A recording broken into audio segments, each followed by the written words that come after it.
Software నుంచి ఈరోజు గ్రామ స్థాయిలో ఎన్నికలకు రావడం అనేది జరిగింది. మన ఊరు కూడా డెవలప్ కావాలని చెప్పేసి ఆ ఉద్దేశమా, లేకపోతే లేదు రాజకీయాలు వస్తే 4 రూపాయలు ఎక్కువ సంపాదించుకోవచ్చు అని చెప్పేసి?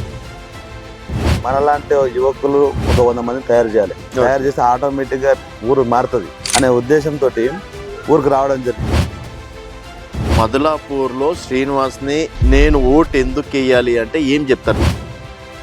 సాఫ్ట్వేర్ చేసిన నా సర్కిల్లో 100 మంది ఫ్రెండ్స్ సాఫ్ట్వేర్స్ ఉన్నారు, హెచ్ఆర్స్ ఉన్నారు. డిగ్రీ పూర్తయిన వాళ్ళు ఎంకరేజ్ చేసి ఇక్కడిక్కడ అటాచ్ చేసి వాళ్ళని ఉద్యోగాలు ఇప్పించడం. రైతులు ఉన్నారు, సపోజ్ లేటెస్ట్ అగ్రికల్చర్ ఎట్లా వాళ్ళని అట్లా డైవర్ట్ చేయాలి. ఎవరిపైన డిపెండ్ కావద్దు అనేది నా ఆలోచన. యూత్ గురించి కావచ్చు, వ్యవసాయం చేసిన వాళ్ళ గురించి కావచ్చు, మహిళల గురించి కూడా ఆలోచన తీరు అనేది బాగుంది. ఊరికేం చేస్తారు? ప్రతి డ్రైనేజీ సిస్టమ్ ఇప్పటి వరకు నేను చూస్తున్నాం, కొంచెం డ్రైనేజీ సిస్టమ్ ప్రాబ్లం ఉంది. మంచి డ్రైనేజ్ సిస్టమ్ ప్లాన్ చేసి సీసీ రోడ్లు మంచి కంప్లీట్గా అట్లా ఆలోచనలు ఉన్నాయి. మనకు చేద్దామని అవకాశం ప్రజలు ఇచ్చినందుకు చేస్తాం 100%. మరి మధులాపూర్ గ్రామస్తులు శ్రీనివాస్ని ఆదరిస్తారు అనుకోవచ్చు? 100%. అందరికి నేను చెప్పేది కూడా ఇదే చెప్తుంటా. నా ఆలోచనలు ఇట్లున్నాయి, ఇట్లా ఊరిని ఇట్లా చేద్దాం అనుకుంటున్నానే చెప్తా. వాళ్ళు కూడా మంచిది అయినా నీకు అవకాశం ఇస్తాము, ఈసారి ప్రతి ఒక్కరం ఓటేసి నేను గెలిపిస్తాము, నువ్వు ఖచ్చితంగా ఇవన్నీ అనుకునేవన్నీ చేయాలి నాయన. మీ థాట్స్ నిజంగా బాగున్నాయి. నేను చెప్తున్నా కదా, ఇంప్రూవ్మెంట్ అయితే మాత్రం ఆదర్శ గ్రామంగా అవార్డు రావడం కూడా ఖాయం. వెల్కమ్ టు తెలంగాణ వెలుగు, నేను మీ రాజు. సో ఈ స్థానిక కురుక్షేత్రంలో ప్రస్తుతం మనము మధులాపురం షాద్నా నియోజకవర్గం రంగారెడ్డి జిల్లాలో ఉన్నాం. మనతో పాటు శ్రీనివాస్ ముదిరాజ్ గారు ఉన్నారు. నమస్తే శ్రీనివాస్ అన్న. నమస్తే. సో ఎట్లున్నారు అన్న? గుడ్ అన్న. సో మొత్తం సాఫ్ట్వేర్ నుంచి ఈరోజు గ్రామ స్థాయిలో ఎన్నికలకు రావడం అనేది జరిగింది. సో అంటే ఇప్పుడు ఊర్లు అంటే గ్రామాల్లో కావచ్చు, తర్వాత ఇల్లు తిరుగుతున్నారు కదా అన్న, ఎట్లా అనిపిస్తుంది? ప్రతి ఒక్కరికి హ్యాపీగా వల్కరిస్తున్నారు. మంచిది బిడ్డ, నువ్వు రావడము, నువ్వు వస్తే మంచిగా బయట తిరిగి వచ్చినావు, జాబులు చేసి వచ్చినావు, మంచి చదువులు చదువుకున్నావు, ఉన్నత స్థాయికి పోయినావు, మళ్ళీ తిరిగి గ్రామానికి రావడం సంతోషము. చాలా రోజుల తర్వాత, చాలా 2-3 ఏళ్ళ నుంచి కూడా మనం ఇదే దీంట్లోనే ఉన్నాం. ఊరికి కరోనా తర్వాత మనం సాఫ్ట్వేర్ నుంచి ఇంటికి వచ్చి వర్క్ ఫ్రమ్ హోమ్ ఉన్నప్పుడు ఇవన్నీ ఇక్కడ నుంచి అప్పటి నుంచి కూడా మెల్లగా కొన్ని సేవలు చేయడము మంచిది నాయన, నేను ఖచ్చితంగా ఓటేసి. ఎందుకన్నా ఇప్పుడు శ్రీనివాస్ తో పాటు 5-6 మంది నిలబడే ఉంటారు కదా, సో శ్రీనివాస్ కి వాళ్ళ జనాలు ఇంత ఆదరించడానికి గల కారణాలు ఏంటి? ఏముంది శ్రీనివాస్ దాంట్లో స్పెషల్? ముఖ్యంగా మనం ఉన్నత చదువులు అంటే నేను బీటెక్ చదువుకున్నా, ఎంటెక్ చదువుకున్నా, ఒక 10 ఏళ్ళు సాఫ్ట్వేర్ ఉద్యోగం కూడా చేసిన. తర్వాత మనం బయట ఇప్పుడు భారతదేశంలో, ఇండియాలో బాంబేలో ఉన్నా, బెంగళూరులో ఉన్నా, ఢిల్లీలో ఉన్నా, చెన్నైలో ఉన్నా, విదేశాలకు కూడా వెళ్ళొచ్చినాం. సింగపూర్, మలేషియా, అన్ని కంట్రీ. ఇప్పుడు పెద్ద మనిషి రైతులు ఉన్నారు, వాళ్ళకి ఏం అవకాశాలు ఉన్నాయి, ఎట్లా ఊరిని గ్రామాన్ని అభివృద్ధి చేయాలి అని ఒక ఆలోచన ఉన్నోడే, సేవా గుణం ఉన్నోడే. ఇప్పుడు మొన్న కరోనా టైంలో కూడా చేసిన అట్లా 100 మందికి అప్పుడు ఒక నెల రోజులు కంటిన్యూస్గా డైలీ ఫుడ్, ఒక 1000 మందికి ఫుడ్ పెట్టిన. ఆ ఊర్లో కూడా సరుకులు కూడా పంపిణీ చేసినాం అప్పుడు. ఎందుకంటే కరోనా టైం దేశానికి పెద్ద సమస్య వచ్చింది. ఈ టైంలో మనం అండగా ఉండాలి నిరుపేదలకు. సో ఇట్లా అంటే కష్టాలను చూసి 2 లక్షలు 3 లక్షలు తీసుకునేటువంటి శ్రీనివాస్ చేంజ్ అయింది అనుకోవచ్చు. అట్లాంటి సంఘటనలు చాలా ఉన్నాయి అయితే. సో ఇప్పుడు మీరు సింగపూర్ అక్కడ డెవలప్ అయినట్టు మన ఊరు కూడా డెవలప్ కావాలని చెప్పేసి ఆ ఉద్దేశమా, లేకపోతే లేదు రాజకీయాలు వస్తే 4 రూపాయలు ఎక్కువ సంపాదించుకోవచ్చు అని చెప్పేసి వస్తున్నారు? ముఖ్యంగా మన ఊరు మనకు జన్మనిచ్చింది, కన్న తల్లి లాంటిది అనుకో. మన ఊరు సొంత ఊరిని మించింది ఏం లేదు. మనకు జన్మనిచ్చింది, మనం చదువుకున్నాము, మనం బయటకు పోయినాము, బతకడం ఎట్లా నేర్చుకున్నాం, చదువుకున్నాము, ఉద్యోగం చేసినాం, బతకడం నేర్చుకున్నాం. ఇక మనం నేర్చుకున్నది అయిపోయింది. ఇక ఊరికి రావాలి. మనలాంటి యువకులు ఒక 100 మంది తయారు చేయాలి. తయారు చేస్తే ఆటోమేటిక్గా ఊరు మారుతుంది అనే ఉద్దేశంతో ఊరికి రావడం జరిగింది. ఊరికి వచ్చి నీకు అది చెప్పి ఇది చెప్తే ఎవడు వినరు. ఏదన్నా ఒక మనకంటూ ఒక స్థానం ఉంటేనే మనకు జనాలు కానీ, యూత్ కానీ, రైతులు కానీ కనెక్ట్ అవుతారు, ఒక ముసలోళ్ళు కానీ కనెక్ట్ అవుతారు. దాని తర్వాత మనం అనుకున్నట్టు ఊరిని డెవలప్ చేసుకుంటే రేపు పొద్దున ఫ్యూచర్లో కూడా పిల్లలు ఎక్కడ ఉన్న ఉద్యోగాలకు సెటిల్ అవుతారు. వచ్చినప్పుడు వాళ్ళ స్నేహితులతో వచ్చినప్పుడు ఇంత బాగుందా ఊరు అనే అనే రేంజ్ లో డెవలప్ చేయాలని దీంట్లోకి వచ్చినాం. ఓకే, ఇక్కడ స్వార్థం ఏం లేదు, కేవలం ఊరిని డెవలప్ చేయడం ఒకటే ఒక లక్ష్యం. అంతే. సో మీరు అనుకుంటే మళ్ళీ ఉద్యోగాలకు వెళ్ళినా మీకు 3-4 లక్షల జీతం ఉంటుంది. ఉంటుంది. సో ఆ సంపాదన కన్నా ఈ సంపాదన ఎక్కువేం రావు నాకు తెలిసి గ్రామ పంచాయతీలో. సో టార్గెట్ ఒకటే అంటారు. టార్గెట్ ఒకటి, మనం నిరుపేదలకు సాయం చేయాలి, చదువుకున్న వాళ్ళకు చదువు చూపించాలి, రైతులకు కొత్తగా పనిముట్లు ఎట్లా వచ్చినాయి, వాళ్ళకి సబ్సిడీలు ఏమున్నాయి గవర్నమెంట్లో, మార్కెట్ సమస్యలు ఎట్లున్నాయి, ఏమైనా కొత్త పరికరాలు మార్కెట్లో ఎట్లొచ్చినాయి, అడ్వాన్స్ అగ్రికల్చర్ ఎట్లుంటది. ఇప్పుడు చూస్తూనే ఉన్నాం, అన్ని కెమికల్ మందులు వాడి రైతులు కూడా అన్ని వ్యవసాయం చేస్తున్నారు. ఇప్పుడు 30-40 years కి అన్ని క్యాన్సర్లు రావడము, గుండెపోట్లు రావడము అవన్నీ అవుతున్నాయి. అట్లా కూడా మన ప్రకృతి వ్యవసాయం సైడ్ కొంతమంది డైవర్ట్ చేయడము, కొంచెం అట్లా కూడా కొంచెం ఆలోచనలు ఉన్నాయి. మేము చేసినాం కూడా వ్యవసాయం అట్లా. సో మొత్తానికి ఇక్కడ ఉన్నటువంటి రైతులకి అండ్ యూత్ కి అవేర్నెస్ కార్యక్రమాలు కూడా చేపడతాం అట్లా. దానిలో భాగంగానే మా ఎమ్మెల్యే గారు అప్పుడు ఆ తర్వాత రాజకీయాలు రావడం అనుకున్న తర్వాత ఇప్పుడు ప్రజెంట్ అయిన ఎమ్మెల్యే వీర్లపల్లి శంకరన్నతో కూడా మేము ఆయన రాజకీయాలు ఆయనతో శిశువులాగా ఉంటూ ఆయన వెనకాల తిరుగుతూ, ఆయన గెలిచిన తర్వాత మా ఊరికి పెద్ద ఇంతకుముందుకు గత 10 ఏళ్ల నుంచి కాని రోడ్డు టీఆర్ఎస్ ప్రభుత్వంలో 2 సర్పంచులు మారారు. అయినా కానీ ఊరికి రావడం చాలా టఫ్ ఉంటుండే, ఎందుకంటే గచ్చి రోడ్లు చాలా టఫ్. అర్ధ గంట పడుతుండే 10 కిలోమీటర్లు.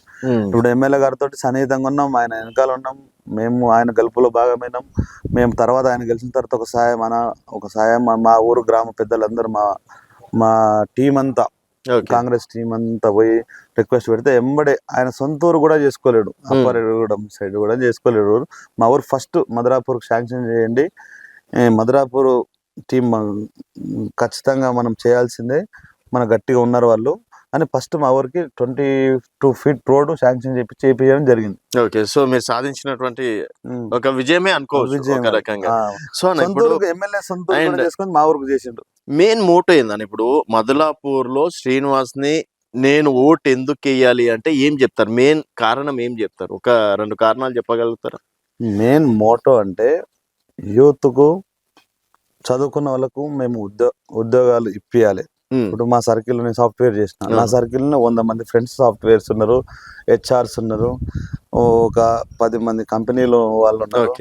ఎవరన్నా డిగ్రీ పూర్తయిన వాళ్ళు ఏమైనా ఉద్యోగం కావాలంటే వాళ్ళని ఎంకరేజ్ చేసి ఇక్కడిక్కడ అటాచ్ చేసి వాళ్ళని ఉద్యోగాలు ఇప్పించడం.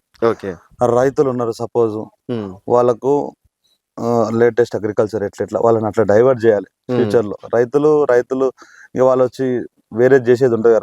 రైతులు ఎంతసేపు వ్యవసాయం ఎట్లా డెవలప్ చేయాలి ఏం కదా అని ఆలోచన చేసేవాళ్ళు, వాళ్ళకి అట్లా హెల్ప్ చేయడం. మహిళలకు ఇప్పుడు ఏమైందంటే రీసెంట్ గా మ్యారేజ్ అయిన అమ్మాయిలు ఉంటారు, వాళ్ళు ఎంతో కొంత ఇంటర్మీడియట్ డిగ్రీ చదువుకొని పూర్తి చేసుకొని వచ్చి ఉంటారు. ఇప్పుడు అబ్బాయిలు ఇక్కడే ఉండి స్థిరపడిన వాళ్ళు ఉంటారు, వాళ్ళు వెళ్ళి ఎక్కడో వేరే ఉద్యోగాలు చేయలేరు, ఊర్లో ఉండి వాళ్ళు ఏమైతుందంటే బాగా సఫర్ అవుతారు. చిన్న కుటీర పరిశ్రమ ఏదన్నా చిన్న, మాకు పెద్ద రోడ్ అయింది కాబట్టి కొంచెం ఆలోచన ఉంది నాకు, ఏదన్నా మా సర్కిల్లో ఉండి ఒక చిన్న పరిశ్రమ లాంటిది ఏర్పాటు చేస్తే వాళ్ళకు కూడా, ఇప్పుడు పాత రైతులకు కాకుండా పెద్ద వాళ్ళకు కాకుండా చిన్న ఏజ్ యంగ్స్టర్స్ ఉన్నారు కదా, ఇంటర్మీడియట్ డిగ్రీ చదువుకున్న అమ్మాయిలు ఉన్నారు, వాళ్ళకు అట్లా చేసుకునే అవకాశం. ఇప్పుడు వాళ్ళ భర్త ఎక్కడో ఉద్యోగం చేస్తుంటారు, అమ్మాయి ఇక్కడ ఉండే చేసుకోవడం. మాకు పెద్ద రోడ్ అయింది కదా, ఏమన్నా పరిశ్రమ లాగా ఎస్టాబ్లిష్ చేస్తే వాళ్ళకు కూడా మంచి రెవెన్యూ ఉంటది, అమ్మాయిలు డిపెండెన్స్ లేకుండా బతుకుతారు అనేది ఒక ఆలోచన ఉంది. అది కూడా ఇంప్లిమెంట్ చేస్తాం. అదే నేను దాదాపు ఇంత మందిని చూసినా గానీ, అంటే పెళ్ళైన కొత్తగా ఉన్నటువంటి అమ్మాయిల గురించి కూడా ఆలోచించింది మీరు. వాళ్ళు కూలి పని పోలేరన్న, ఇంట్లో ఉండలేరు, ఏదో ఒక పని కల్పించాలి కనిపిస్తే వాళ్ళకు కూడా భవిష్యత్తులో ఎవరిపైన డిపెండ్ కావద్దు అనేది నా ఆలోచన. సో ఇక్కడ యూత్ కి ఉద్యోగాలు హామీ ఇవ్వడం అనేది జరుగుతుంది. మీరు తర్వాత చదువుకున్న ఉన్నత స్థాయి వాళ్ళకి కూడా ఏదైనా అవకాశం కూడా కల్పిస్తా అన్నారు. అండ్ వాళ్ళకి అవసరం ఉంటే, ఇప్పుడు మెడిసిన్లు ఉంటారన్న, పేద కుటుంబం ఉంటది, అట్లాంటి వాళ్ళకి కూడా ఏమైనా హెల్ప్ చేస్తారా? మెడిసిన్ కావచ్చు, బీటెక్ కావచ్చు, చదువుకునే ఇప్పుడు ఉద్యోగం ఏమైనా మంచి మెడిసిన్ బీటెక్ అట్లాంటివి ఏమైనా చేస్తున్నామంటే, మాకు స్తోమత లేదు అంటే దానిలో కూడా సాయం చేసే ఆలోచనలు ఉన్నాయి, చేస్తాం. సో ఇక్కడ యువకులకి ఉద్యోగాలు కల్పిస్తా అన్నారు, మాట ఇస్తున్నారు. అంతే, తెలంగాణ వెలుగు సాక్షిగా 100% మధులాపురం గ్రామస్తులకి ఇంకోటి చెప్పాలన్నా, మా బావనే PWC కంపెనీకి పెద్ద HR అందులో. ఓకే. మా అక్క వాళ్ళ హస్బెండ్. అందులో వాళ్ళకి బీకామ్ చేసే వాళ్ళకు, బీకామ్ కంప్యూటర్స్ అట్లాంటి చేసే వాళ్ళకి, బీటెక్ చేసిన వాళ్ళకి చాలా అవకాశాలు. వీళ్ళు చాలా మందికి నేను ఇంటింటికి ప్రచారం కొన్నప్పుడు అదే చెప్తున్నా, ఏం చదువుతున్నావు అమ్మా అని అడుగుతున్నా. First dialogue first future development అంతే అన్న. పిల్లలు ఫ్యూచర్, అమ్మ నాన్నది వ్యవసాయం చేసుకుంటారు, వాళ్ళది నడుస్తుంటది కదా. ఓకే. ఫ్యూచర్ లో జనరేషన్ మారితే నెక్స్ట్ తరాలు మారాలి, తరం మారాలి. మారింది అనుకో, ఆటోమేటిక్ ఉద్యోగం వచ్చింది అనుకో, ఆటోమేటిక్ గా నీకు ఒక 50,000 జీతం వచ్చింది అనుకో, అబ్బాయి ఏం చేస్తాడు, కారు కొనుక్కుంటాడు, ఒక ఇల్లు కట్టుకుంటాడు. తర్వాత సటన్ ముసలు తల్లిదండ్రులు ఒక 50 ఏళ్ళు వచ్చాక కొడుకు స్ట్రాంగ్ అయిపోతాడు. వీళ్ళకి అప్పుడు సపోర్ట్ అవసరం. పెద్ద మనుషులు 50-60 ఏజ్ సపోర్ట్ అవసరం. అప్పుడు వీళ్ళకు ఫ్యూచర్ లో ముసలి వాళ్ళకి ఏమి ఇబ్బంది కాకుండా కొడుకులను స్ట్రాంగ్ చేస్తే మనం వీళ్ళకి ఇబ్బంది కాకుండా లైఫ్ సైకిల్ అనేది మంచి జరగాలి. సార్ ఈడ వరకు బాగుందనా? అంటే మీరు ఏదైతే ఆలోచన పెట్టుకున్నారో నిజంగా ఇది ఇంప్రూవ్మెంట్ అయితే మాత్రం ఒక్కరికి ఆ కుటుంబంలో ఒక్కరికి ఉద్యోగం కల్పించిన 5 మంది సెటిల్ అయినట్టే అందుట్లో. సో అందులో నో డౌట్. బట్ ఇంప్రూవ్మెంట్ చేస్తారా? పక్క డెఫినెట్ గా అవుతుందా? జరిగే పనేనా? యువకులు మాట వింటారా? ఇప్పుడు మనం అక్కడ ఉంది తమ్ముడు ఉద్యోగం అక్కడ చేసుకుంటే మదలాపురం గ్రామ యువకులు చేస్తారంటారా? వాళ్ళని మెల్లగా స్లోగా డైవర్ట్ అట్లా ఖచ్చితంగా అదే చెప్తా. 10th వరకు మన దాని ఫ్రీగా ఉద్యోగం ఉంది. ఇంటర్మీడియట్ కావాలంటే మన ఎమ్మెల్యే పెద్ద కాలేజ్ కడతారు. ప్రైవేట్ స్కూల్ రాష్ట్రంలోనే ప్రైవేట్ కాలేజీలని మించి రేంజ్ లో కడుతుంటారు శంకరన్న. ఆయన అందులో కూడా మనం ఒక దాతలమే. ఆయనతో పాటు ఎంతో కొంత దాతలమే. ఆ తర్వాత డిగ్రీకి పోతే నీకు డిగ్రీ కాలేజ్ కూడా ఉంది. అప్పటి వరకు ఏ ఫ్రీ ఖర్చు. డిగ్రీ తర్వాత నీకు ఉద్యోగమే వస్తుంది. ఉద్యోగం వచ్చినాక 25,000-30,000 జీతమే వస్తుంది. తర్వాత నీకు 25,000-30,000 వచ్చినప్పుడు నీకు ఎవరిపైన డిపెండెన్సీ అవసరం లేదు. తర్వాత మీ అమ్మ నాయన కూడా స్లోగా డౌన్ అవుతుంటారు, వాళ్ళకు కూడా సపోర్ట్ ఉంటుంది. అట్లా నీ జనరేషన్ మారితే ఇక నీ తర్వాత పిల్లలు నువ్వు చదివించుకుంటావు, ఇక నీ లైఫే మారిపోతుంది ఆ రోడ్డు. ఇక సో ఓకే అన్న, ఇప్పుడు యూత్ గురించి కావచ్చు, తర్వాత వ్యవసాయం చేసిన వాళ్ళ గురించి కావచ్చు, మహిళల గురించి కూడా ఆలోచన తీరు అనేది బాగుంది. ఊరికేం చేస్తారు? ముఖ్యంగా ఊరిని నేను బయట ఉన్నగా బాంబేలో ఉన్నా, బెంగళూరులో ఉన్నా కదా, మంచి మంచి గేటెడ్ కమ్యూనిటీలు కూడా ఉన్నాను. నేను ఉండడమే ఒక బాంబేలో ఉన్నప్పుడు ఒక 100 ఎకరాల్లో గేటెడ్ కమ్యూనిటీ. అంటే నాకు ఎట్లా ఉండాలి ఊరు, ఎంత ప్రశాంతంగా మేము అనేది, అక్కడ ఆహ్లాదకరమైన వాతావరణం ఉండే మేము ఉండే దగ్గర. ఇట్లా కొంచెం అంత కాకపోయినా కొంచెం సాఫ్ట్వేర్ కదా, కొంచెం సాఫ్ట్ ఆలోచనలు ఉంటాయి. అట్లా నేను అన్న దగ్గర, ఎమ్మెల్యే దగ్గర సన్నిహితంగా ఉంటాం. మా బాలరాజు అని ఉంటాడు, మా టీం అందరు ఉంటారు. మా ఎంపీటీసీ భార్గవ్ కుమార్ రెడ్డి, అమర్నాథ్ రెడ్డి, మాకు సపోర్టర్స్ అంతా యంగ్స్టర్స్ ఎవరైతే ఇప్పుడు పనిచేస్తారో అందరు కూడా ఉంటారు. కాబట్టి మేము అందరం కూడా ఎమ్మెల్యే సాబ్ రిక్వెస్ట్ పెట్టి స్పెషల్ ఫండ్ అయినా పెట్టించుకుంటాం. అవసరం అయితే పెట్టించుకొని ప్రతి డ్రైనేజీ సిస్టమ్ ఇప్పటి వరకు నేను చూస్తున్నాం. కొంచెం డ్రైనేజీ సిస్టమ్ ప్రాబ్లం ఉంది. ఇంతకుముందు పెద్ద మనుషులు సర్పంచ్ అయ్యారు, వాళ్ళు కూడా చేసే వరకు అవి మేము కంటిన్యూ చేసి నెక్స్ట్ ఇప్పుడు మంచి స్కెచ్, నేను ఇప్పుడు మంచి ఆర్కిటెక్చర్ లెవెల్ ప్లాన్ చేస్తాం. ఎక్కడ పోతే డైవర్ట్ అయితే వాటర్, తర్వాత మంచి డ్రైనేజ్ సిస్టమ్ ప్లాన్ చేసి సీసీ రోడ్లు మంచి కంప్లీట్ గా అన్ని స్పెషల్ ఫండ్ అయినా పెట్టించుకొని మంచి చేపిస్తాం.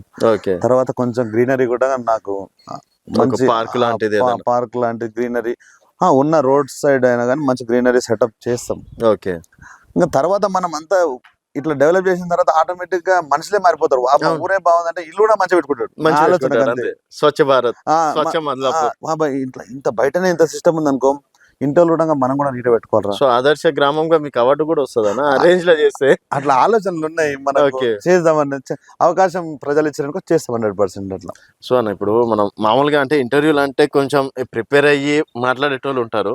బట్ మీ మాటలు నాకు వింటున్నప్పుడు హార్ట్ఫుల్ గా వస్తున్నటువంటి మాటల్లాగా కనిపిస్తున్నాయి. మరి మదలాపూర్ గ్రామస్తులు శ్రీనివాస్ ని ఆదరిస్తారు అనుకోవచ్చా? 100% ఆదరిస్తారు. ఎందుకంటే అని ఇప్పుడు సరే మనం కూడా చదువుకున్నాం కాబట్టి మీ థాట్స్ కి నేను హ్యాట్స్ ఆఫ్ చెప్తున్నా. డెఫినెట్ గా ఇది ఇంప్లిమెంట్ జరిగితే ప్రతి గ్రామం డెవలప్ అవుతుంది అని చెప్పేసి అంట. అండ్ ఇప్పుడు గ్రామస్తులకు అర్థమయ్యే రీతిలో శ్రీనివాస్ గారి మాటలు వెళ్తున్నాయి అనుకోవచ్చా? 100% అందరికి నేను చెప్పేది కూడా ఇదే చెప్తుంటా. నా ఆలోచనలు ఇట్లున్నాయి. నేను ఎక్కడెక్కడ చదువుకున్నా, ఎక్కడ నుంచి వచ్చినా ఇట్లా ఊరిని ఇట్లా చేద్దాం అనుకుంటున్నానే చెప్తా. వాళ్ళు కూడా మంచిది ఆయన, నీకు అవకాశం ఇస్తాము, ఈసారి ప్రతి ఒక్కరం ఓటేసి నేను గెలిపిస్తాము, నువ్వు ఖచ్చితంగా ఇవన్నీ అనుకునేవన్నీ చేయాలి నాయన. నేను ఎవరి దగ్గర సింప్లిసిటీ, మనం ఎవరి దగ్గర పెద్దగా రేంజ్ లో చూపించుకోవడం కానీ అట్లా ఏముండదు. ఎవరి దగ్గర ఇప్పుడు కాదు, ఎప్పటి నుంచి అయినా అట్లే, ఇంకా 10 ఏళ్ళ కానీ ఇట్లే ఉంటాం. ఓకే. సో యువకులు ఏ విధంగా ఆదరిస్తున్నారు? ఇప్పుడు మామూలుగా కొంతమంది ఊర్లలో ఎట్లుంటారంటే, కొంతమంది తాగుడికి బానిసయ్యో లేకపోతే చెడు తిరుగులు కొన్ని ఊర్లలో కూడా చూసినటువంటి పరిస్థితి. సో మద్లాపూర్ యువకుల గురించి చెప్పాలంటే ఒక మాటలో యూత్ బాగా సపోర్ట్ చేస్తున్నారు. అందరూ అన్నలాంటి వాళ్ళు చదువుకున్నారు, అన్నలాంటి వాళ్ళు వచ్చినారనుకో మనకు మంచి ఇప్పుడు రేపు ఈజీగా అప్రోచ్ కావచ్చు. ఓకే. ఇప్పుడు పాత సర్పంచ్లు ఉన్నారు, చాలా పెద్ద మనుషులు ఉన్నారు, వాళ్ళంతా ఈజీగా అప్రోచ్ కాలేము. ఆయనకు ఫోన్ చేయాలంటే ఆలోచన చేయాలి. ఇప్పుడు సీనాన్ అనుకో, అన్న ఏడున్నావు, వీడికి వస్తున్నానా, రా అన్న అంటే కూడా వస్తాడు సింపుల్ గా. నాకు ఇంత సమస్య వచ్చిందంటే కూడా దాని మనీ వచ్చేస్తాడు. మనకు ఈజీ యాక్సెస్ ఉంటది, వాళ్ళ దగ్గర పోయి చేతులు కట్టుకునే పని ఉండదు అనేది ఒక ఆలోచన ఉంది పిల్లలకి అవుతుంది. సో మీ సగం బలం యువకులే అనుకోవచ్చు, మద్లాపురం యువకులే. సగం బలం యువకులు. పెద్దవాళ్ళు కూడా, మా పెద్ద మనుషులు ఉన్నారు, మాకు పెద్ద మనుషులు ఉండగా సీన్ సింపుల్ గా వల్కరిస్తాడు, పిలిస్తే వల్కట్టాడు, ఎవరి దగ్గర పెద్దగా రుబాబు చూపించాడు. ఏం చిన్న కష్టం వచ్చినా నేను గత 4-5 years నుంచి ఊర్లో ఇక్కడనే ఉంటున్నా కదా, ఎవరికి ఏం సమస్య వచ్చినా నన్ను పిలిచినా పిలవకపోయినా పోతా. జనరల్ గా ఏమైనా సమస్య వెళ్ళిపోతాం. అట్లా అవన్నీ ఆలోచనలు పెద్దవాళ్ళకు కూడా నేను అనుకుంటా కొంచెము. నా ఆలోచన ముసలి వాళ్ళకు కూడా ఉన్నారు కొందరు, వాళ్ళు ఎట్లుంటారు అంటే తల్లిదండ్రిని చూసుకునే వాళ్ళు కొందరు ఉన్నారు. ఇంకో తల్లిదండ్రి ఉన్నారు కానీ కొడుకులు చనిపోవడము, లేకపోతే కొడుకులు చనిపోతే వాళ్ళు చూసుకోవడం లేకపోవడం, చాలా సఫర్ అవుతారు. అది కూడా ఫ్యూచర్ లో కొంచెం వాళ్ళ కోసం కూడా ఏమన్నా ఎస్టాబ్లిష్ చేయాలి, చిన్నగా ఆశ్రమం లాగా. చిన్న మా ఊరు అందుబాటులో ఎక్కడో ఆశ్రమంలో వేరే ఊర్లో తీసుకొని పెడితే వాళ్ళు ఊరితో సంబంధం ఉండదు, ఏమంటారు గుండె వాళ్ళ తరచు తెలుగులో అట్లా అయిపోతారు అన్నట్టు. యాక్చువల్ గా చిన్నగా అది కూడా పెట్టే ఆలోచన ఉంది నాకు అవకాశం ఇస్తే. ఇవన్నీ ఇంకోటి భక్తి కూడా కొంచెం పెంచాలి. భక్తి పెరిగితే ఆటోమేటిక్ జ్ఞానం పెరుగుతుంది, తర్వాత భయం ఉంటది. విద్యార్థి చదువుకుంటాడు, పెద్దోళ్ళు ఏమో న్యాయం ధర్మం ప్రకారం ఉంటారు. ఈ రోజు న్యాయం ధర్మమే గెలుస్తాం. అన్యాయం పోయినోడు ఈ రోజు స్ట్రాంగ్ ఉండొచ్చు, రేపు లాంగ్ టర్మ్ లో ఆలోచించాలి. నేను ఈ రోజు ఈడుండంటే నేను 10 ఏళ్ల కింద ఆలోచన చేసి పెట్టుంటా, అది లాంగ్ టర్మ్ అంతే. నేను ఈ రోజు దీనికి కంటెక్ట్ చేస్తున్నా 10 ఏళ్ల నుంచి నేను ప్రిపేర్ అయి ఉంటాను. నాకు నెక్స్ట్ 10 years లో నేను ఉన్నది అనుకున్నా, ఈ రోజు నుంచి దాన్ని కష్టపడుతుంటా. ఆలోచన వస్తుంది, దానికోసం ఎట్లా పని చేయాలి, దానికోసం ఎట్లా పని చేసుకుంటూ పోతే ఎట్లా ఉంటుంది అనేది ఆలోచన చేసుకుంటా, దాని టువర్డ్స్ దాని పని చేస్తుంటా. అయితే అన్న, నేను మీ దగ్గరికి రాకముందు షాద్నగర్లో టాక్ ఏంటంటే నియోజకవర్గంలో మద్లాపురం అనేది ఇప్పుడు హాట్ కేక్ లాగా అయిపోయింది. సో ప్రతి ఒక్కరికన్నా మద్లాపురం సర్పంచ్ ఎవరైతారు అది అనుకుని చాలా మంది మాట్లాడుతుంటే విన్నా. తర్వాత మీ దగ్గరికి వచ్చినప్పుడు అంటే నేను విన్న మాటలు కావచ్చు, తర్వాత వచ్చినప్పుడు ఆ హామీలు ఇస్తాడు, ఈ హామీలు ఇస్తాడు, అట్లా బిల్డప్ కొడతాడేమో, ఇట్లా బిల్డప్ కొడతాడేమో, నేను ఈ రకంగా అడగాలేమో అనుకొని వచ్చిన. తీరా మిమ్మల్ని చూసినాక మీ థాట్స్ విన్న తర్వాత నిజంగా అంటే మీలాంటి వాళ్ళు ఒక ఊరికి కావాలి అనే ఒక థాట్ అనేది అనిపించిందన్న. డెఫినెట్గా మీరు అనుకున్నట్టు చేస్తే మాత్రం నిజంగా గ్రామం అనేది డెవలప్ అవుతుంది. అండ్ ఇంకేమన్నా చెప్పాలనుకుంటున్నారా? ఇంకా కూడా కొంచెం భక్తి విషయం కూడా చెప్పిన కదా, మనం మాకు మంచి హనుమాన్ల టెంపుల్ అని ఉంది, మాకు ఎవ్రీ సాటర్డే కొంచెం అన్నదాన ప్రోగ్రామ్ కూడా ఏర్పాటు చేయాలి. చేస్తే కనెక్షన్ పెరుగుతుంది జనాలకు మంచిగా. అక్కడ అన్నదానం కాడికి వస్తారు, అందరు కలుస్తారు, అందరు తింటారు, ఒక టైంకు తిని మంచిగా ఒకరికొకరు కలుసుకొని వెళ్ళిపోతారు. ఒక దేవుని పైన భక్తి పెరుగుతుంది, ఆటోమేటిక్ గా మారుతుంది అనే ఆలోచన నాకు ఉంది. అది కూడా ఇంకా యువకులకు కూడా మంచి, ఈ మా ఊర్లో కొంచెం ప్లే గ్రౌండ్స్ అవి లేవు, దానిలో యువకులకు మెయిన్ గా స్పోర్ట్స్ పైన కొంచెం డైవర్ట్ చేయాలి. ఎందుకంటే physical fitness is important. Future లో ఈ మా ఊర్లో కొంతమంది ఊర్లలో పిల్లలు ఊరు పైన అభిమానం, బయట పోయి ఉండలేరు, ఊళ్ళోనే ఉంటారు. ఆ యువకులకు కొంచెం జిమ్ కూడా ఎస్టాబ్లిష్ చేయాలని ఒక ఆలోచన ఉంది. Fitness is important. ఈ రోజుల్లో మనం చూస్తున్నాం ఎవరు ఎప్పుడు ఏ రోగం, ఫిట్నెస్ మెయింటైన్ చేయాలి. నేను కూడా కొంచెం దాని కూడా టైం ఇస్తాను. ఇక అట్లా లోకల్ గానే అది ఒక జిమ్ కూడా ఎస్టాబ్లిష్ చేయాలి అని ఒక రూట్ కు తీసుకుపోవాలి ఊరిని అనేది నాకు ఆలోచన ఉంది. సో మొత్తానికి ఒక 5 మేజర్ ఇష్యూలు చెప్పడం అనేది జరిగిందనా. 100%. సో ఇది ఆన్ రికార్డ్ కాబట్టి మదలాపూర్ గ్రామస్తులు కూడా ఈ వీడియోని సేవ్ చేసి పెట్టుకోండి. తర్వాత మీ శ్రీను గారు గెలిస్తే డెఫినెట్ గా మీకు అడగడానికి కూడా ఒక సాక్ష్యం ఉంటది. యువకుల కోసం ఫిట్నెస్ కోసం జిమ్ కావచ్చు, తర్వాత క్రీడా ప్రాంగణం ఏర్పాటు చేస్తా అన్నారు. చదువుకున్న యువతి యువకులు వారి యొక్క స్తోమతను బట్టి అన్న ఉన్నత విద్యలకు కూడా సాయం చేస్తా అని చెప్పేసి అన్నాడు. తర్వాత డిగ్రీ పీజీ చదువుకున్న యువతి యువకులకు అన్న ఉద్యోగ ఆఫర్ కూడా కల్పిస్తా అని చెప్పేసి కూడా చెప్పారు. తర్వాత తల్లి తండ్రి లేని వాళ్ళు కావచ్చు, కొడుకులు కోల్పోయిన వాళ్ళు ఎవరన్నా ఉంటే వాళ్ళ కోసం కూడా ఒక సపరేట్ ఆశ్రమం లాంటిది కూడా అన్న ప్లాన్ చేస్తా అన్నం అనేది జరిగింది. తర్వాత భక్తి మార్గంలో నడపడానికి వారి యొక్క కృషి కూడా చేస్తా అని చెప్పేసి కూడా, అంటే ప్రతి వారం అందరిని ఒక దగ్గర కలిపే ప్రయత్నం కూడా వారు చేస్తా అని చెప్పేసి అంటున్నారు. ఇంకా ఈ డ్రైనేజీ వ్యవస్థ ఇవన్నీ కూడా రెగ్యులర్ గా జరిగేదే. సో దాని గురించి కూడా స్పెషల్ గా ఒక ప్లానింగ్ ప్రకారం చేస్తా అని చెప్పేసి శ్రీను గారు చెప్పడం అనేది జరుగుతుంది. సో ఈ సమస్యలన్నీ వాళ్ళు కూడా ఆన్ రికార్డ్ ఉంటాయనా, రేపటినాడు వచ్చి అడుగుతారు. అండ్ మొత్తం ఫైనల్ గా మీ గుర్తు, తర్వాత జనాలకి ఏమన్నా ఒక మాటలో చెప్పాలంటే? మా గుర్తు వచ్చేసి ఇప్పుడు ఉంగరం గుర్తు. ఉంగరం మా వార్డు మెంబర్స్ కూడా అందరూ యువకులే. ఓకే. అందరూ నేను చదువుకున్నా కాబట్టి అందరు ఆల్రెడీ యంగ్స్టర్స్ సెలెక్ట్ చేసాం. అందరూ కంప్లీట్ గా డిగ్రీ మినిమం ఇంటర్మీడియట్ డిగ్రీ చదువుకున్న వాళ్ళు ఉన్నారు. వాళ్ళు అట్లనే యాక్టివ్ ఉన్నారు, మనం మరీ యాక్టివ్ ఉన్నారు. వాళ్ళు కూడా టీమ్ లాగా ఒక 10 వార్డులు మా ఊర్లో 10 మంది ఇండియా క్రికెట్ టీమ్ లాగా. సో మదలాపురం ఒక టీమ్ లాగా తయారు చేసినాం. మాకు అండగా మా బాలరాజు అన్నాడు, మా ఎమ్మెల్యే సాబ్ ఉన్నాడు, ఇంకా మా ఊరు గ్రామ ప్రజలు, మా టీం అది స్ట్రాంగ్. ఇప్పుడు మామూలుగా పనిచేస్తాను. నేను అనుకునే సర్పంచ్ కాదు, ఇంకా వాళ్ళందరూ మా టీం అంతా మేమే సర్పంచ్ అన్నట్టు పనిచేస్తారు. నేను ఈడున్నా కానీ ఎక్కడెక్కడ పని చేస్తారు అర్థమైంది. అంత స్ట్రాంగ్ వర్క్ నడుస్తుంది. ఇక అందరు ఈ సీన్ లాంటి యువకులను యంగ్స్టర్స్ తీసుకొస్తే ఇక తర్వాత మనకు ఇబ్బందులు ఉండవరా. ఏ లొల్లి పంచాయతీలు కూడా మేము పెట్టాం పెద్దగా. మేము గొడవలకు ఏదైనా గొడవలు అయ్యేటట్టు దాన్ని మెల్లగా స్లో డౌన్ చేయాలి. తర్వాత నాకున్న మరి మాట తీరో మరి నాకేం అర్థం కాదు కానీ నాకు ఈజీ కనెక్ట్ అవుతారు. మాకు పోలీసు వాళ్ళు వెరీ షార్ట్ టర్మ్. నేను వచ్చింది విత్ ఇన్ 4-5 years లో నేను ఎమ్మెల్యే గారితో కనెక్ట్ కావడం, నాకు పరిచయం చేసింది బాలరాజు అన్న. ఎమ్మెల్యే గారితో కనెక్ట్ కావడం, ఆయన నన్ను బాగా సొంతం తమ్ముళ్ళలాగా, ఇక నేను ఎట్లా మాట్లాడదంటే సొంతం తమ్ముళ్ళలాగా నాకు ఇది ఇట్లా అని చెప్తాం. ఆయన కూడా ఏదేమన్నా చేద్దాం అట్లా అంటే అంత సన్నిహితంగా ఉంటాడు. ఇక మనకు మంచి మంచి పరిశ్రమల్లో వాళ్ళు కూడా ఎంఎస్ఎన్ కంపెనీ ఉంది కదా, సత్యనారాయణ రెడ్డి వాళ్ళ అన్న కొడుకు వెంకటరామరెడ్డి, జీవన్ రెడ్డి అని కూడా నాకు వెరీ క్లోజ్ ఫ్రెండ్.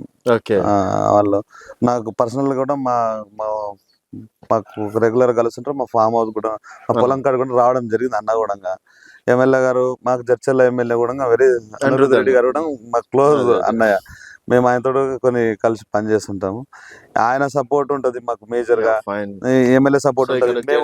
నియోజకవర్గం ఇక్కడ షాద్నగర్ నియోజకవర్గం రెండు మీకు ప్లస్ పాయింట్లు.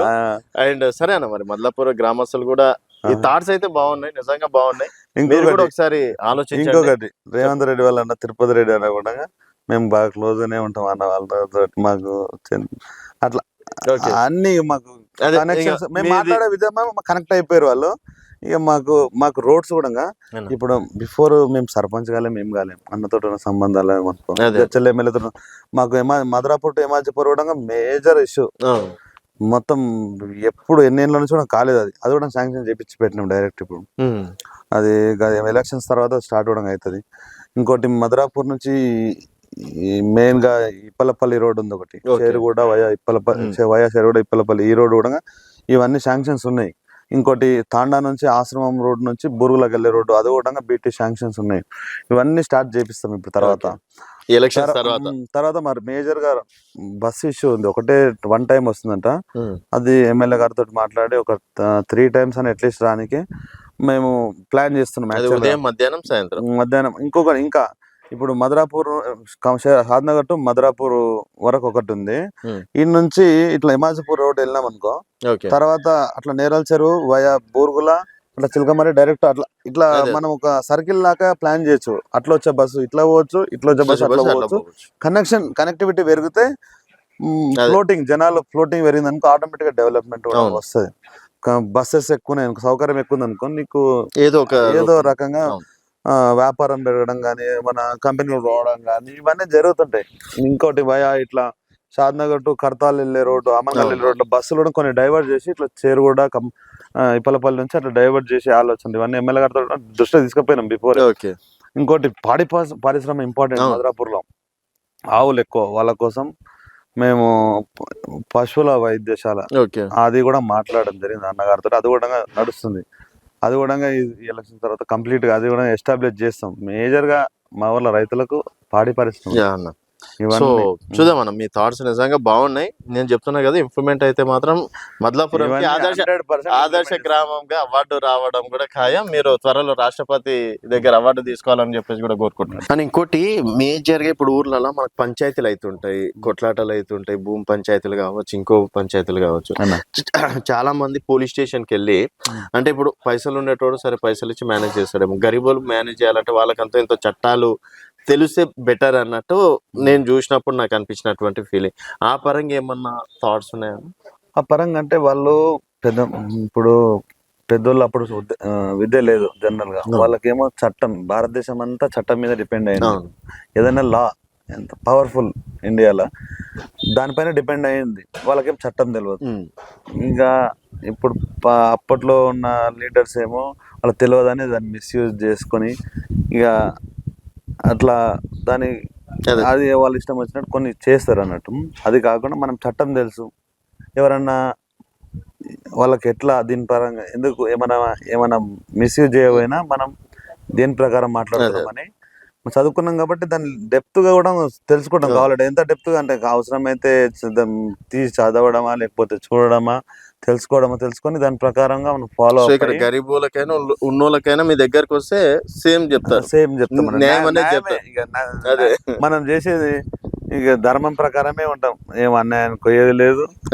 మనం ఏమైనా ఉంటే 10 రూపాయలు ఖర్చు పెట్టడమే కానీ దానిపైన ఈ సర్పంచ్ చేసి సంపాదించనేది లేదు. ఆల్రెడీ మనం కష్టపడ్డాము, ఏదో రకంగా వ్యాపారము పరంగా సెట్ అయిపోయినాము, దేవుని దయ వల్ల సెట్ అయిపోయినాము. ఇంకా కూడా ఎంతైనా ఊరికి సేవ చేయడం అనేది ఎంతసేపు ఉన్నా. ఇప్పుడు భూమి సమస్యలు ఉంటాయి, ఇక వాళ్ళకి ఎంఆర్ఓ ఆఫీస్ లో పుట్టి ఒక్కొక్క దానికోసం 6 నెలల కోసం 6 నెలలు కూడా తిరుగుతుంటాం. చిన్నదే విరాసద్దే ఉంటది. నేను కొన్ని చూసిన, అరే ఎంఆర్ఓ ఆఫీస్ రేపురా ఎల్లుండిరా ఇదిరా, కొన్ని వాళ్ళు బిజీ ఉండడం వల్ల వాళ్ళు కూడా చేయలేకపోతే వీళ్ళేమో ఫుల్ ఇన్ఫర్మేషన్ తీసుకుపోరు. వాళ్ళకేమో ఆడ బిజీ ఉంటారు, వీళ్ళకేమో అర్థం కాదు పాపం. ఇక అట్లాంటివి కూడా మన క్లారిటీగా మనం చదువుకున్న వాళ్ళం కాబట్టి ఇదేంది ఇంకా మనం కూడా సపోజ్ శ్రీను ఇట్లా ఇట్లా ఇది తక్కువ ఉంది, ఇది అరేంజ్ చేయండి ఇస్తామంటే చెప్తారు వాళ్ళు కూడా, అధికారులు. పోలీసు వాళ్ళు కూడా మనలాంటి వాళ్ళు కొంచెం చదువుకున్న ఉన్నాం అనుకో, వాళ్ళకు కూడా ఈజీ అవుతుంది ఎక్స్ప్లెయిన్ చేయడం. శ్రీను ఇది తప్పు, ఇది చట్టం ప్రకారం గిట్ల ఉంటుంది, వీళ్ళకి ఇట్లా శిక్ష పడుతుంది, వీళ్ళని ఇట్లా తప్పు చేయొద్దని చెప్పి ఇంకోసారి ఈసారి నీ రిఫరెన్స్ ద్వారానే ఏం అని వాళ్ళు కూడా చదువుకుని ఉన్నాడు శ్రీను అర్థం చేపిస్తాడని అక్కడ డిపార్ట్మెంట్ కి ఈజీ అవుతుంది, ఇక్కడ వీళ్ళకి కూడా ఈజీగా అవుతుంది. అట్లా మనం ఇన్ఫర్మేషన్ అనేది చదువుకున్నాం కాబట్టి ఎంతనైనా డెప్త్ గా పోయి తెలుసుకొని జనాలకు చెప్పడం కానీ, ఇక్కడ అధికారులకు చెప్పడం కానీ, ఇక్కడ రాజకీయ నాకన్నా పై అధికారులు రాజకీయ మా ఎమ్మెల్యే గారు వాళ్ళకి చెప్పడం కానీ ప్రయత్నం చేస్తాం 100%. వాళ్ళకు ఒక కుటుంబ సభ్యులు లాగా ఉంటాం అంతే. ఇక నా ఊర్లో ఉన్న ప్రతి ఫ్యామిలీ నా ఫ్యామిలీ అనుకుంటా. ఇక నేను కూడా అప్పుడు చిన్నప్పటి నుంచి ఉండగా, ఇప్పుడు నేను ఊర్లో కూడా పెద్ద తిరగకపోతుంది, చిన్నప్పటి నుంచి అంతే. నేను చదువుకున్నప్పటి నుంచి అంతే. స్కూల్కి పోతుంటే ఏమన్నా పొలం కాడుకోతుంటే, లేదంటే ఏదైనా రిజర్వ్లోనే ఉంటుంటే ఎక్కువ. నేను ఇక నా ఆలోచన ఎట్లుంటే అప్పుడు కూడా ఏమున్నా మనం డెవలప్ అవ్వాలి. ఉత్తగా మనం జనాల్లో దానికి పోతే ఎవరు మనం యాక్సెప్ట్ చేయడం. మనం సెట్ కావాలి ఫస్ట్. సెట్ అయిన తర్వాత మనకు ఆటోమేటిక్ గౌరవం దొరుకుతుంది.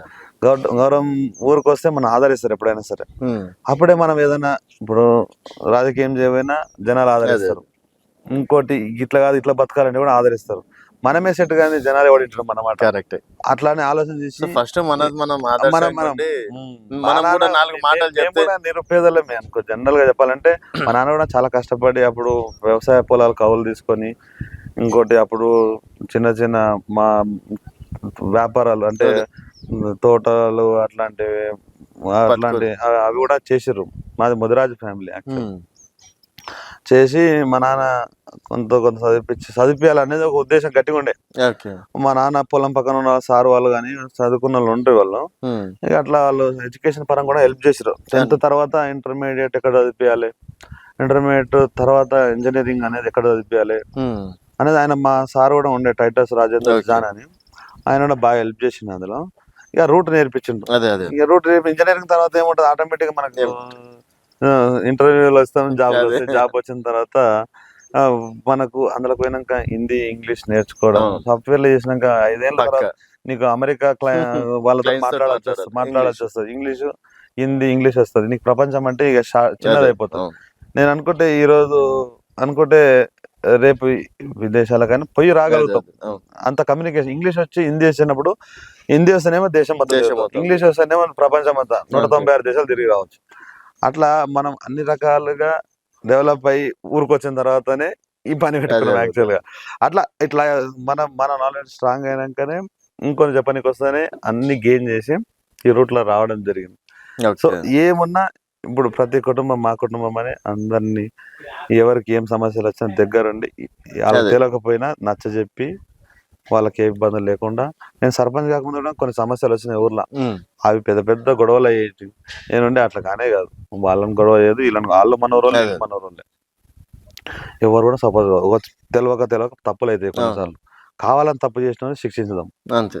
నువ్వు ఒకసారి చెప్తాను, 2 సార్లు చెప్తాను, ఇంకోసారి పోయినంటే మన శిక్షనే. ఒకసారి పిల్లలు చేసిన తప్పులకు తల్లిదండ్రుల మీద కోపాలు తీసుకుందాం అనుకుంటారు, పాత రాజకీయాలు. తల్లిదండ్రుల మీద కోపాలు తీసుకుందాం అనుకుంటారు, వాళ్ళు ఇబ్బంది పెడతారు. తల్లిదండ్రులు తెలియక పిల్లలు చేసిన తల్లిదండ్రులు ఎవరు, వాళ్ళు ఏదో కన్నారు వాళ్ళని. తల్లిదండ్రులు నేను అట్లా కొన్ని చెప్పి కూడా పెద్ద పెద్ద సమస్యలు కూడా డౌన్, ఏ పెద్ద కొట్లాడుకునే విషయాలు ఉండగా ఎటువంటి కొట్లాడ లేకుండా సాల్వ్ చేసి ఈరోజు చాలా మంది హ్యాపీగా ఉన్నారు. అండ్ ఇది శ్రీను గారితో మరి చెప్పిన పనులన్నీ చేశాడని మీరు భావిస్తే మీ అభిప్రాయాల కింద కామెంట్ రూపంలో తెలియజేయండి. చూస్తూనే ఉండండి తెలంగాణ వెలుగు. అలాగే అన్న యొక్క గుర్తు ఉంగరం గుర్తు మా వార్డు మెంబర్లు కూడా 10 వార్డు మెంబర్లు ఒక క్రికెట్ టీం మదలాపురం అందరిని కూడా గెలిపేయాలి. నేను మమ్మల్ని కూడా ఓటేసి అందరూ ఆదరిస్తారని మనస్ఫూర్తిగా కోరుకుంటున్నాం. థ్యాంక్ యూ అన్న. సో గెలిచిన తర్వాత మళ్ళీ కలుద్దాం. మళ్ళీ ఫ్యూచర్ లో కూడా ఎన్నో ఇంటర్వ్యూలు చేయాలి. సో చూస్తూనే ఉండండి తెలంగాణ వెలుగు.